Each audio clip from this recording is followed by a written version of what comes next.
All right, welcome back to the Off-Road Camper. We got Mo Leisure Adventures here, and he's going to show us the rig. All right. So we've got a 2009 Nissan Xterra. Titan swapped it, so it sits a little bit higher than your traditional Nissan Xterra. And then I've done a few mild changes on the inside. I'm gonna come check it out. That's Ella, by the way. She's our Hi, Ella. dog. But I've cut a hole in the entire roof section here, and then I've married a Big Country 4x4 rooftop tent to it.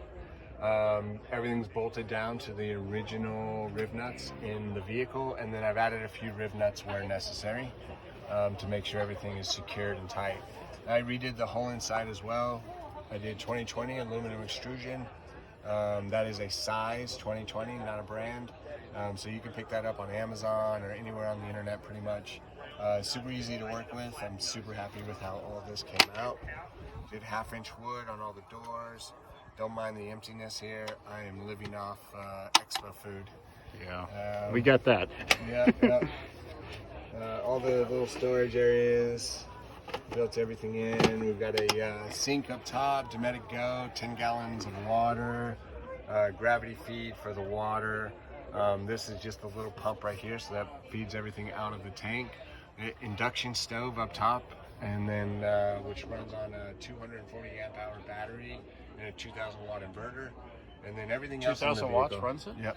Wow. Yep. The unit only, so any of these household units, they plug into a 15 amp breaker at home. Right. That's yeah. 1,500 watts. Right.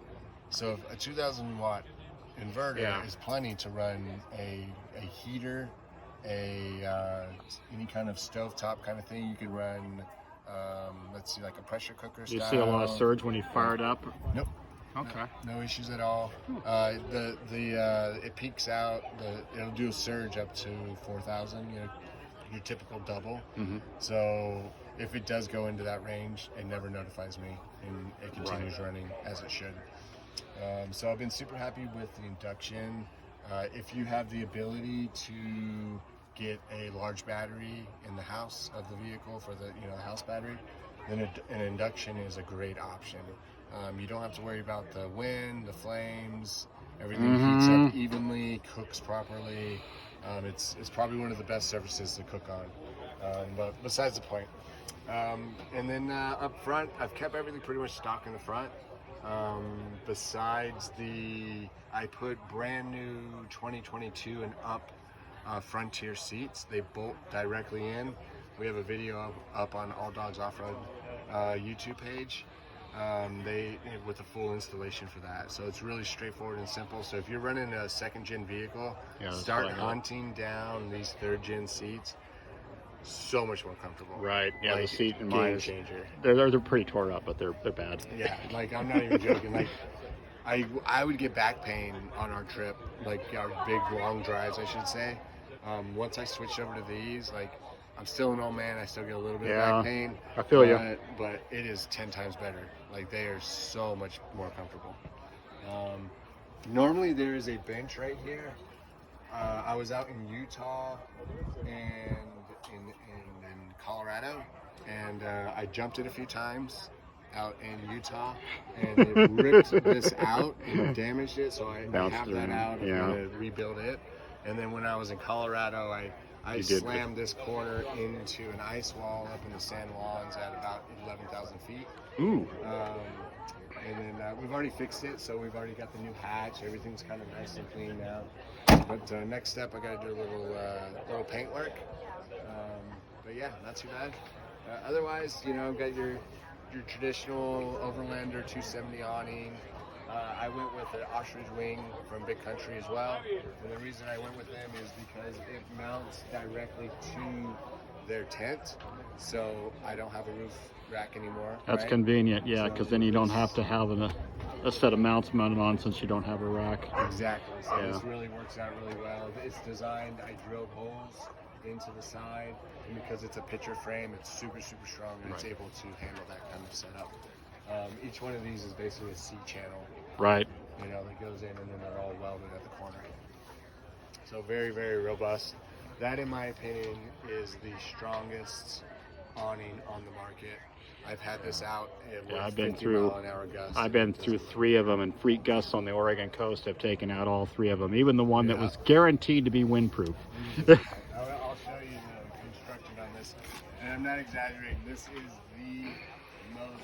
The one I got looked tough, but they used really inferior materials, and it bent. Not these guys. So you see here, Mm-hmm. the triangle, your traditional triangle. Yeah. It's all custom extrusion, very strong. And then the big trick here is this right here. Right. No Right at the other hinge company point. does Right at the this. hinge point. Yeah. If you don't have this, you're not Yeah. wind protected. Yeah. All of mine, the hinge end was well, except for the Rhino, which goes from both ends. Yep. But the hinge end has been floating off way away from my mounts. So this right here is what handles all that upward motion, Right. downward motion from the Right. wind. Ties it all together. This would rip off of the roof before this would Right. break. Yeah. So, Is that hinge? Is this steel or is that aluminum? It's steel, Okay. and then these are aluminum. Aluminum. Yeah. Which are probably replaceable if anything did happen. Absolutely. This whole thing can be completely deconstructed down to its very smallest piece and be rebuilt. That's the other reason I went with these guys. If something does break, you can fix it. It's a piece that you have to order, and then you're back on the road. So you want to showcase any of the All Dogs parts you got on here? Absolutely. Since we are in the All Dogs booth here at Overland Expo PNW. Yeah, so like I said earlier, I have the Titan Swap from All Dogs Off-Road. So I'm running the Parabolic leaf pack, which is a 2 leaf pack. It's kind of our medium heavy leaf pack is what we consider it. If you have, 300 to 400 pounds of static weight in the back of your vehicle all the time, it works really, really well for your traditional overland builds. You get your tent, your rack, your kitchen Right. build out. So really great leaf pack for that scenario. If you're a variable weight scenario, we have our Broverland leaf pack that will accomplish that. It basically gives you up to 500 pounds of additional capacity, but it's really made for unloading and loading. Where this is your static, you always have that weight, Right. like I do, where I have Right, to build where you're that's permanent. full timers. Exactly. And then up in the front here, Yeah, show us your skids and bumpers. yeah. I know everybody's going to want to know. I'm running the Nissan front bumper. It's the Nismo one. Right. Then I'm running a Warren 9 RC winch. It's a competition winch. These are 100% duty cycle. They can run forever. They constant. There's no burnout on them. The downside with them is they are expensive and they are short drum. So they're only 50-foot long Right. cables. So you must carry extensions with you. But you can run it nonstop, so it's absolutely amazing. So when we did Alaska last year, we were working through snow, and that thing was running for about 3.5, 4 hours straight, just out pull, out pull, out pull. It's pretty impressive. So it's super, super nice. I'm running diode dynamic lights for all of my lighting systems. I like that they have this little back glow. So when we're on the trail and it's dusty, I just hit that little amber light, and all of these lights glow the same color, and makes it sound a little more visible when I'm on the trail. And you got on the front here, I'm running the Radflow Roam Series Titan Swap system. These are a prototype setup. These are not available currently, but we do have essentially this exact same setup with slightly different valving from Radflow that we do offer in the Titan Swap. And then as you can see here, we are running the All Dogs upper control arm, and then everything else that you see is going to be factory components. Lower CV, the lower LCAs or Right. Titan, Yeah. CV axles, all those things are Titan bolt-on parts that we use. And then you got the skid plate down there. And then the skid plate right here, I run the Asphere skid plate, and we also sell that at All Dogs as well. Right. These are all aluminum. I've been using this for over 4.5 years. As you can see, it is damaged, but it has protected all of my crucial parts, and I've never replaced them. Yeah, that's so, one thing I noticed is that the Frontier that I just got, just as a beater, just to get me around, There's nothing underneath there. There's something underneath the transfer case. I think it's part of the cross member, Oh, yeah. but yeah, exactly. but there's no protection Not whatsoever. at all. Not at all. But and you know, for me personally, I'm a firm believer armor before anything else. Oh yeah, yeah. The suspension's great. You know, it's cool that you got 2 inches. You get a little bit bigger tire. Obviously, Right. the vehicle, the stance, and all that looks good. But if you're going to go on the trail, one rock's all it takes. Exactly, yeah. And I tell you what, that transmission costs a lot More. more than a set of skid plates, or that Yeah. gas tank costs a lot more than a set of skid plates. Yeah. So that's probably one of the first items I would recommend before anyone does anything else. Yep. And then, Whose snorkel are you running on there? I'm running the Airflow snorkel, Okay. which we sell that company as well. Get a picture of them. And then up top, I've got some really cool mounting system that I have here. So those boxes is called a mounting cow, and you just pull this pin out, And it then you just pop pops those right off? up, and it That's comes- convenient. It slides right off. Obviously, this angle's a little bit hard, Right. but when it's flat down, I just come up here, I pull the pin, I grab the box, I lift it, and then I just let gravity take me back Right. down. So it's all like one quick motion. Both of the boxes are set up like that. I'm getting a Max Gear Armor rear bumper next week, and so those boxes are going to be moving down from there To the back. bumper. Instead of doing a spare tire, I'm a firm believer of having a spare tire underneath. As long as it fits. Obviously, if you get into 35-inch tires, you have to move it up to the back.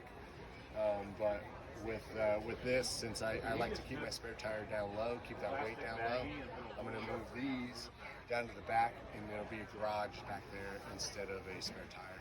So I think that's going to look really good, and that'll probably improve my miles per gallon. Just a smidge. At least a mile, I'm hoping. Yeah, I saw a 3 mile per hour drop just putting the roof rack with nothing on it on my Grand Cherokee. Okay, so maybe I might even see 2 miles then. Yeah, Yeah. that'd be really cool. If I could get back to 15 miles per gallon, solid, you know, not variable, Mhm. that would be really nice. So, yeah. And then, you know, up very, very top, I've got Starlink. I've converted that over to a complete DC conversion. Yeah, I need to do You that don't to need- mine. If you already have a Starlink, there's awesome, easy, costs you about $120, $130 of parts to do it. I can show you those parts, by the way. And then if you don't have a Starlink, just go buy a Mini. Yeah, that's It's what everybody's already built doing. in. Yeah. The DC connection's there. That's the way to go. Don't hassle with all the. I think conversion. mine's got the post and it searches and moves around. It looks like that. Yep. I think they call it a Gen 2, but I'm not positive. Yep, that's the one I had. Yeah. The RV Gen 2. Yeah. So I cut the post out, and then I made that as a 3D base. Mhm. I printed it. It is not my design. Everlander on YouTube. Oh yeah, I is follow the that one- guy. He's Yeah. the one that designed that. So if you want to look at a full conversion, he's got a really good series on converting it, like actually the know-how, the reasons and why you do it. And then you can reference, there's a couple other like parts, components that you have to purchase through Amazon or through other sources. But like I said, it's around $120, $150 in parts, and you can convert it over to DC. I need to do that. That thing sucks up so much power. It cuts the power almost in half. Oh wow. Not quite half, but pretty close. Probably 40%.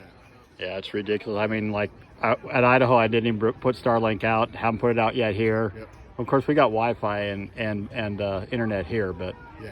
so Yeah. All right. It's like because if you're running it through the inverter, then you're losing that power. Yeah. Plus, Yep. plus the power it's using. So. yeah. But yeah, cool. Anything else you wanted to do for No, I mean, anything? I think, At that point, everything out? I think that's all like the All right. big key things, you know. Okay, So, cool. yeah. All right. Well, thank you, and I will do another one with Donald's truck.